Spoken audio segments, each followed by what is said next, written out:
Hello and welcome to Ryno's Orioles Report. Please like the video and subscribe to the channel.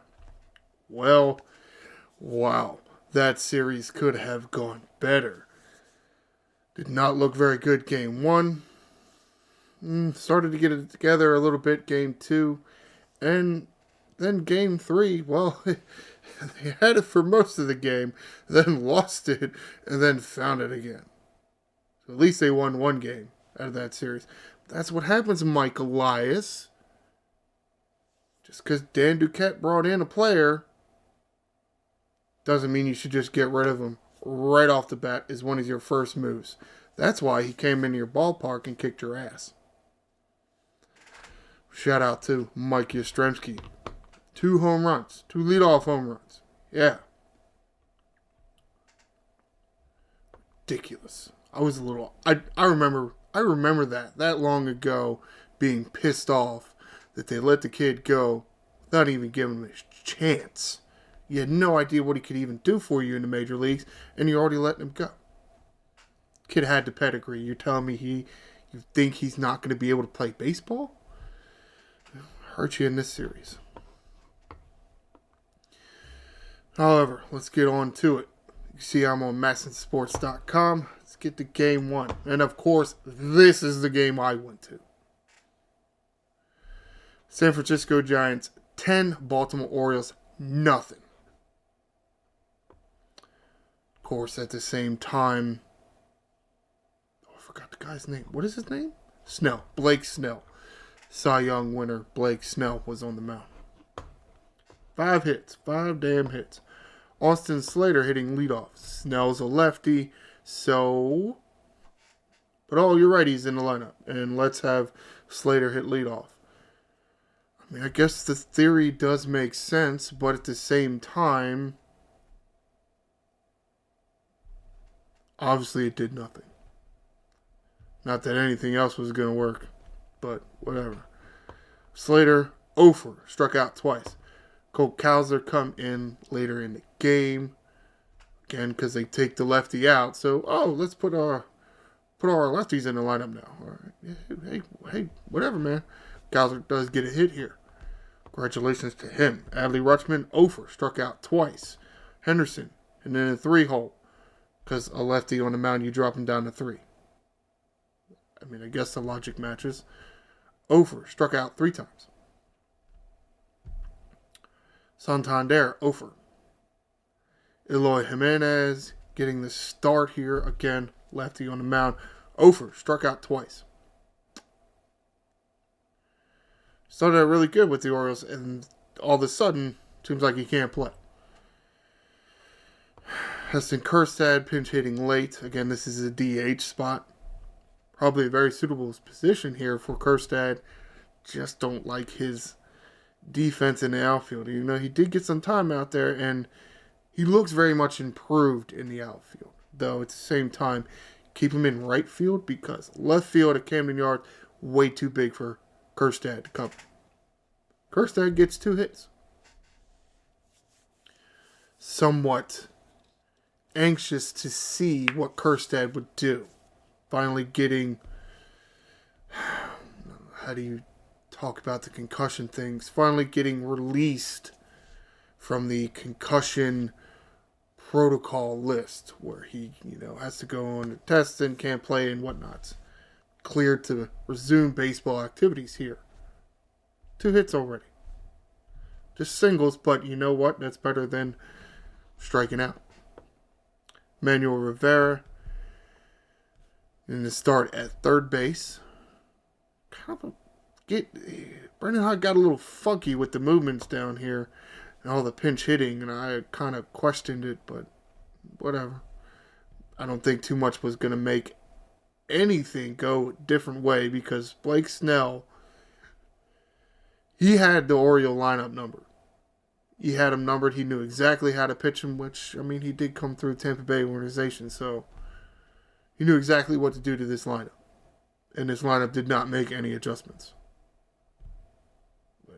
However, Manuel Rivera, only 2 plate appearances, but he gets a hit in that plate appearance. And then Brandon Hyde pinch hits for him. it's weird. You had so little people with a hit in this game, and Rivera was one of them, and you pinch hit for Rivera. It's like, why are you pinch hitting for Rivera? Taking Rivera out of the game? And then you're going to swap whoever was at first base, because it wasn't O'Hearn, because O'Hearn's in here pinch hitting. And then you're going to put O'Hearn at first base, and then the person playing first base goes to third base. Okay. I guess that makes sense. However, whatever. I mean, a few of these changes kind of made sense on the back end there. It's just, I don't know. O'Hearn does get a hit, though. So there is that. Mullins over, but he did walk once. Kind of odd that you get more people on base. Bottom half of the lineup. Your front four, nothing. Kobe Mayo is the guy that got to start at first base. Oddly enough, I feel like he plays a better defensive first base than he does third base. Weird, isn't it? Made a few good picks over there. Low ones. I mean, he's a tall guy. Him being able to get down on the ground, keep his glove down there, and get the ball. Good scoops when throws over to him, getting the putouts. Kind of surprised they haven't done that sooner. Just to give O'Hearn some rest so he's not playing first base all by himself.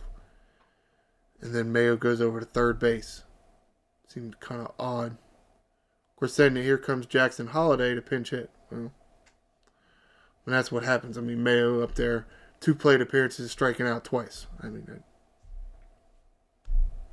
of course, Jackson Holliday going to come in. Of course, he didn't do any better.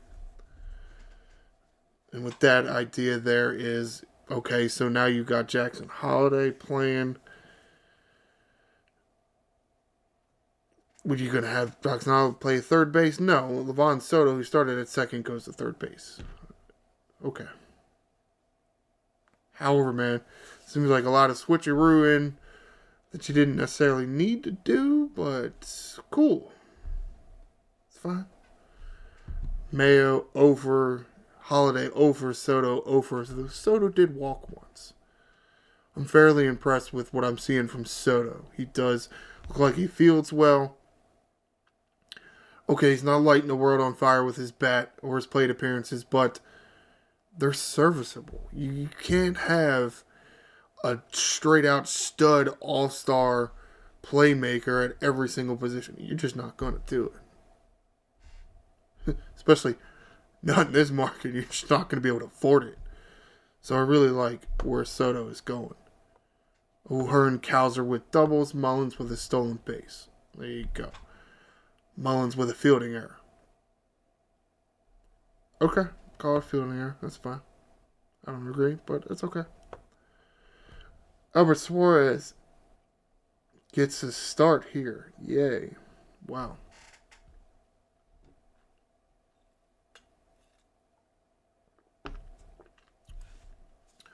So not only did Blake Snell have the Orioles number, well, the Giants had Suarez's number. I mean, it's what happens. I mean, you give off a leadoff home run, and it's like, well, that's the way the game's going to go. Suarez only able to go 3 1/3 of an inning, gives up 6 hits, 4 runs, 2 walks, strikes out 3. Just couldn't get the length out of him there. Though, but thank God, we have seen Keegan Aiken do this before, and even players, relievers like a Birch Smith or a Matt Bowman do something like this when a starter can only go 3-ish innings. They come in and give you 2+ innings. So while, yeah, you can't get 6 innings out of your starter, but then you're bringing somebody that can get in multiple innings, and they do it, and they lock it down. Keegan Aiken, 2 2/3, rounding off the first 6 innings, closing out the first 6 innings of the game. No hits, no runs, 1 walk, 3 strikeouts. Makes you kind of wonder why we didn't see this performance from Keegan Aiken when he was a starter. So weird. Of course, that was, what, 4 years ago. A lot of learning since then from him. Birch Smith on in relief of Keegan Aiken, pitching the 7th and the 8th inning. No hits, no runs, no walks, 3 strikeouts. Birch Smith had a few rough outings there. And at one point you thought he might be one of the guys to go. Sadly, it was Cole Irvin that went. And spoiler alert, Cole Irvin is with the Minnesota Twins now. Yeah. Disappointing that is. Especially when I finish this here. But Birch Smith has turned it around nicely. Some of it has not turned it around very nicely, and it is somewhat disappointing. Craig Kimbrell coming on for the 9th inning. It's already 4-0. Kimbrell trying to get through that inning, and it's just can't do it. He's able to get 2 outs. He was able to get 2 outs in the 9th inning. But he gives up 3 hits, 6 runs, 2 walks, and he still strikes 2 out. What? That is the part that is just so puzzling. And to a certain extent, frustrating. And you know what? I'm calling it. I was right. I told you the outcome would be the same. Okay, so Craig Kimbrell kind of crapped out on us, halfway through July? So the last, 2.5 months? Kimbrell wasn't any use to us. Okay, well, when did Batista get injured last year?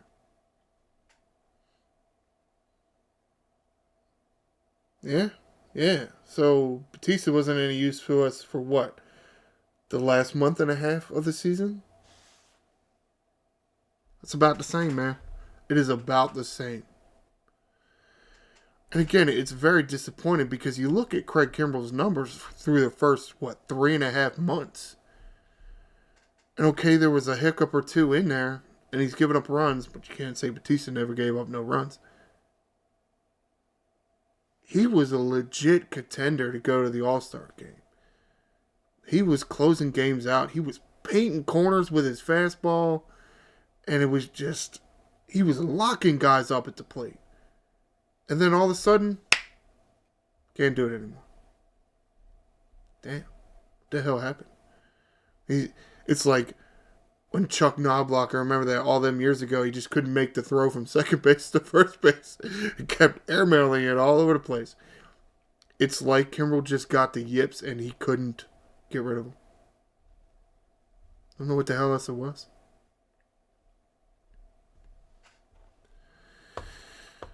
Sadly, yeah, I'll get to that later. I'm really disappointed in the decisions that they made, but that's fine. So, after Kimbrell finally throws pitch number 34, which is a lot in one inning. Hell, 25 is a lot in one inning, especially for a guy whose whole career he's pitched 1 inning at a time.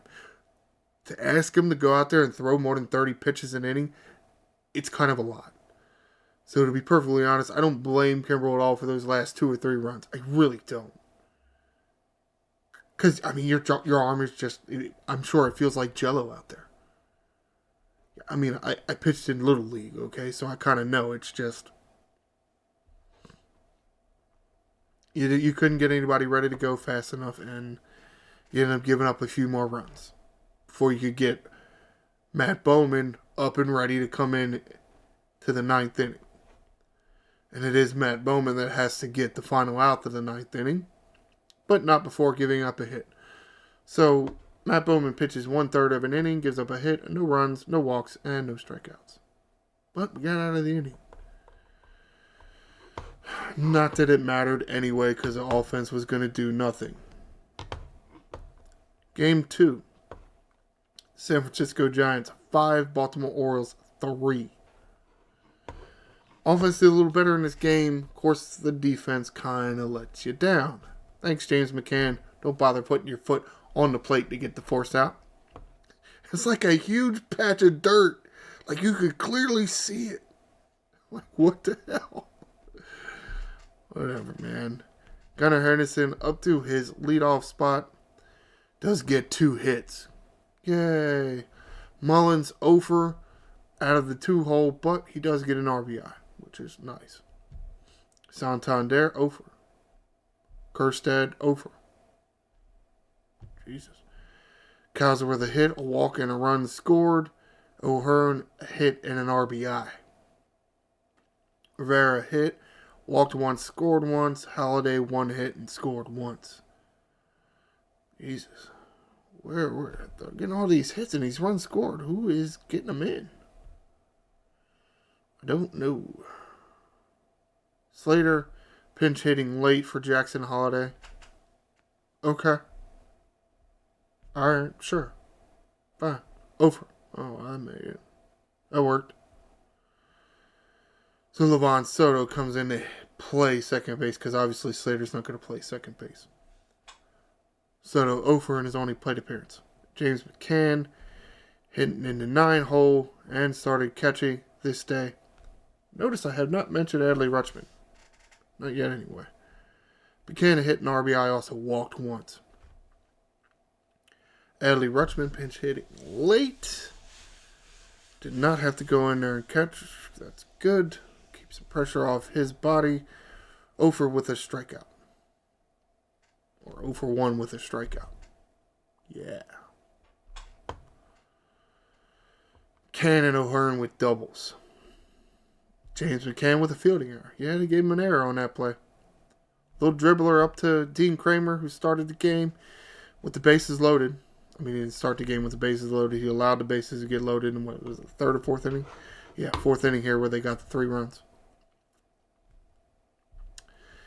Could have gotten a force out there. I don't know how many more runs they would have given up that inning. You would have think at least 1 less, but could have been 2 less. You do it right, maybe you turn a double play. It's harder when it's slower hit ball. Dean Kramer is able to go 6 innings at least, though not before giving up 7 hits, 5 runs, 4 earned runs, no walks, which is great, and 7 strikeouts. A lot of base hits. Just a lot of base hits. I mean, that's how he loaded the bases. A bunch of singles. Huh. Weird. Gregory Soto comes on for the 7th inning. Only gets the first 2 outs in the 7th inning. Though he does give up 2 hits. So 2/3 of an innings pitched. Gives up 2 hits, no runs, no walks, and strikes out 1. A little shaky there getting through that inning, but he does get through that inning unscathed. Matt Bowman finishes out the 7th inning and pitches the full 8th inning. 1 1/3 inning pitch. No hits, no runs, no walks, 2 strikeouts. Yeah, I don't understand how they found some of these relievers. Wow. Jacob Webb, thank God he's back. Yay, welcome back. Hopefully we get Coulomb back soon. More on that in a bit. Pitching the 9th inning, Jacob Webb. No hits, no runs. Does walk a batter, no strikeouts. But very nice to have him back and doing things like that. Let's get to game 3. Yesterday's game. Very wild finish to that game. Very wild. Oh. I'm into play-by-play there. Alright. San Francisco Giants 3, Baltimore Orioles 5. Henderson 2 hits and a run scored. Mullins 1 hit. Santander a hit, 2 RBIs, walked twice, scored twice. Cowser a hit, scored once. Rutschman a hit, scored once, drove 1 in. Very nice to get Adley Rutschman driving in some runs. Clutch moment. O'Hearn 2 hits. Needs to turn it around more. Though he has been getting more time off recently because Brandon Hyde finding other people to play first base, at least for 1 game during the series. So he doesn't have to take the load all himself. Kerstad 0. Disappointing. Got to start in right field. He played okay. I'm not going to say he played a fantastic right field. Very much improved over what I've seen in the past from Kerstad. Austin Slater coming in, defensive replacement late, may not have been the greatest idea. Jackson Holliday, 1 hit, 2 RBIs, walked once. Key moment with runners in scoring position there. Getting Jackson Holliday get a base hit up the middle and score 2 runs there. Manuel Rivera with 1 hit. Rutschman with a double, Santander with a home run. Walk-off home run. Mullins Henderson with stolen bases. What you won't see in this box score, and why I mentioned Slater, not the greatest idea, I guess, why the Giants were able to get that 1 run in the 9th inning. Yes, Dominguez allowed runners on to score, to get on, and then a deep fly ball. It had appeared that Mullins was tracking the ball and he was going to get it. I don't know if the wind took it. I don't know if he just went straight back so he could go at an angle towards it. But he ends up chasing the ball all the way to right center field. And here comes Slater from right to right center field. Yeah, very much similar to that play that Mateo got injured on, where you had 2 somewhat fast and rangy defenders, Henderson and Mateo, coming to a point. And to a certain extent, it's a lot of bad luck because you got this ball and it's like right in the middle of the 2 guys. And the 2 guys are just hauling ass to get to this spot and make a diving play. That's how Mateo got injured. How were Slater and Mullins after their collision? Because they both dove for this fly ball. They did. They both dove for this fly ball. Mullins was a little lower to the ground. Slater was a little higher. Slater actually did catch the ball. But bumping into Mullins' head with his elbow and his glove, and rolling around a bit, not a whole lot. Of course, the ball comes out. Thankfully, San Francisco with 2 runners on, only able to get 1 run. The guy was not able to score from first. Thankfully, it did look like Mullins took kind of a blow to the head, but it was more like a gloved hand smacking him in the face. So is it too bad? It's not like he got hit with the ball. We're thinking he's going to be okay because Mullins was able to take an at-bat late in the game. He didn't look great, but it's tough to say is whether it's because of what just happened in the outfield or that's just the way Mullins was going to be. He did look kind of overly aggressive. I thought Mullins was in that at-bat. So we'll see moving forward. I have not heard otherwise. Seems like Mullins is okay to play. But, this is straight up bad luck again. Who the hell is going to call a ball that you have to dive for and practically snow cone it? I don't know. Maybe they should have. Oh well. Hopefully nobody's too injured after that. Or too banged up. Zach Eflin gets a start in this game. Good move getting Eflin. Going 6 strong innings. Does give up 6 hits, but only 2 runs. Only walks 1. Strikes out 5. It's a very good performance. Considering how the team's been playing, it's a great performance. Cionel Perez in for the 7th inning. Does give up a hit, but no runs. Does walk a batter. Strikes 2 out. Very good there. Cano has been dealing with a bit of soreness, so we haven't seen too much of him in the past week, but seems to be okay. Seems to be. Pitching the full 8th inning. No hits, no runs, no walks, 2 strikeouts. I think he's okay. Maybe. Sir Anthony Dominguez in for the 9th inning to try to get another save. And, again, wasn't meant to be. Now, he did allow runners on. Okay, there were walks. Very disappointing, but oddly, did they call that an error? Oddly enough, that play that Mullins and Slater dove for, they actually called that a hit. I don't know if I agree with that. I mean, the ball was in Slater's glove. It's in Slater's glove. And it came out. How do you call that a hit? I'm sorry, that's not a hit. It's not a hit. But whatever. Dominguez only able to get one out in the ninth inning. Along with giving up one hit, one run, earned run, walking two, no strikeouts.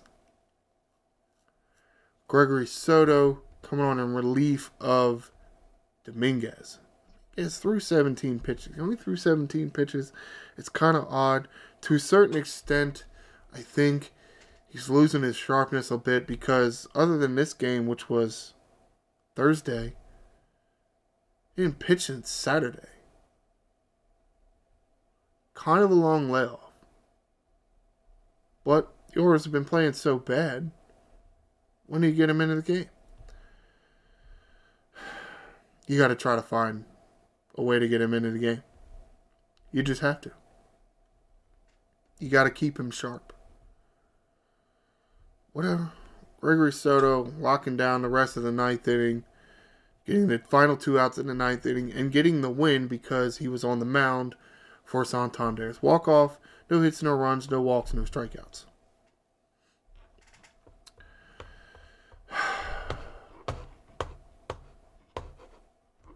Was kind of a exciting game. I mean, it was an exciting game. It was annoying that, it just seems like at every turn, Orioles got bad luck, but whatever. Let's get to the articles. Yes, I'm sure you know the news by now. Ryno, we told you. I'm like, no. I said the outcome would be the same. The same outcome. The same results. As in, you don't have the services of Craig Kimbrell no more. And you really didn't want to have the services of him for the past, 2 months? Craig Kimbrell DFA'd Brian Baker, recalled this several hours after Cole Irvin, who you previously DFA'd to get back Jacob Webb, claimed by the Twins. Brandon Hyde, at a certain time, he mentioned that he was having trouble finding a spot to get Kimbrell in a game to get some work in. Well, maybe it should have been him that you DFA'd instead of Cole Irvin. Because I think Cole Irvin could have been more useful to this team than Kimbrell. Very disappointing. Especially when you're deciding to go that route. Because at the same time, okay, Coulom's right around the corner and so is Rodriguez. So somebody, maybe even two guys, they're going to have to go in that bullpen or on the pitching staff. Who are they going to be?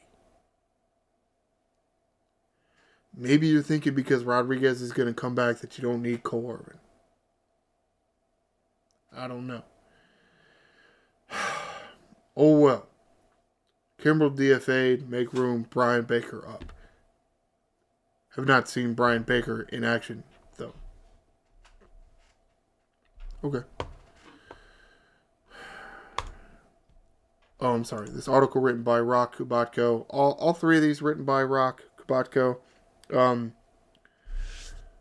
Other than this here with the Kimbrell thing, I got a few updates to talk about. And I don't even remember which article was which, but it's not a huge deal. I mean, Mr. Kubatko here is telling us in these few articles. Coulom pitching Wednesday night, pitching a relief appearance for the Tide. Only throwing 8 pitches, which it was planned. Wasn't planned to be a longer outing. It's his third rehab stint. To me, he appears ready to come back to the club. I don't have any more information other than that to tell you even why they're waiting this long. Don't know. I mean, after the 3, he seems to be getting the outs. He's not allowed to really go that long, which is odd. But maybe one more outing, and then he'll come back. I don't know. Also gave an update on Trevor Rogers. Seems to be turning it around down there in the minor leagues, going several innings on a start and not giving up very many runs. So there's potential there, because if Rodriguez isn't ready yet, do you want Suarez to go again? Do you want Suarez to get another turn in rotation? No, because he's kind of iffy. May want Rogers up here. Don't know. I may have these articles switched. I don't know. Update here is on Arias and Westberg. I don't remember what day it was. It was either Tuesday, Wednesday, or Thursday.